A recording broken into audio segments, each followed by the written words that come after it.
Il est 19h12, Europe Soir continue avec vous, Antonin André, mais tout de suite place aux photos sonores. Les photos sonores de Maude Descamps. Bonsoir Maude. Bonsoir Antonin. Ce qu'il ne fallait pas manquer à la télé, à la radio ou sur le net. Alors on commence avec une séquence émotion cet après-midi au Parlement européen. C'était la dernière session à Strasbourg avant les élections. Dernière session aussi pour Daniel Cohn-Bendit qui a fait ses adieux à l'hémicycle en rappelant à ses collègues qu'il ne faut jamais laisser tomber le rêve européen. C'est en tout cas ce que l'histoire lui a enseigné. Imaginez que le 4 avril, j'arrive sur Terre et je commence à parler et je dis à mes parents, dans 50 ans, il n'y aura plus de frontière entre la France et l'Allemagne.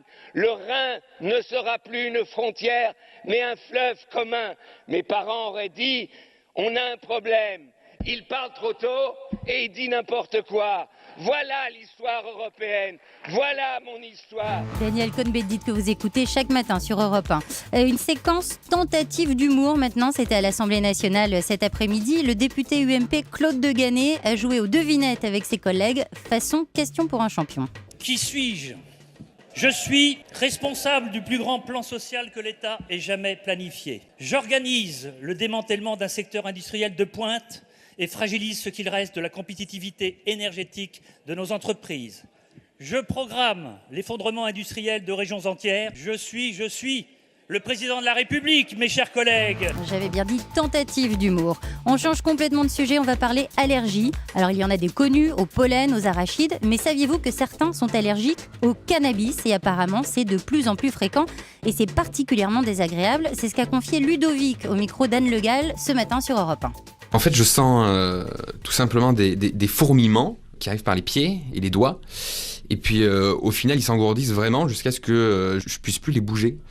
Et puis, ça remonte. C'est-à-dire qu'après, j'ai la main entière, le mollet, les cuisses, les avant-bras, et ainsi de suite. Ça dure comme ça 1 ou 2 heures. Et à la fin, je peux plus bouger. Donc, du coup, j'ai été amené à l'hôpital. Et du coup, ils m'ont fait des tests cutanés avec du cannabis et ils m'ont dit que j'étais allergique à la substance. Et puis un bon plan maintenant déniché par Géraldine Ruiz ce matin toujours sur notre antenne. Un hôtel low cost qui vient d'ouvrir au Havre. La chambre double est à 24 €, mais alors c'est le strict minimum. Ça fait 9 mètres carrés, il y a un lit de 2 personnes. Là vous avez l'eau évidemment et quand vous appuyez là, la douche. D'accord, au-dessus des toilettes. Voilà. Ensuite, il y a des options. Donc, on ajoute selon ses besoins. Donc, la serviette, c'est 1 €, le Wi-Fi, c'est 1 €, la télévision, 1 €, le parking, 2 €. On peut choisir aussi de rester plus longtemps dans la chambre. Donc, dans ce cas-là, c'est 3 €. Mieux vaut ne pas être un gros dormeur. Et on termine avec une mise au point, celle de Nicolas Anelka. L'attaquant français a posté aujourd'hui une vidéo sur sa page Facebook pour revenir sur les rumeurs de son transfert dans un club brésilien. C'est complètement faux, dit-il.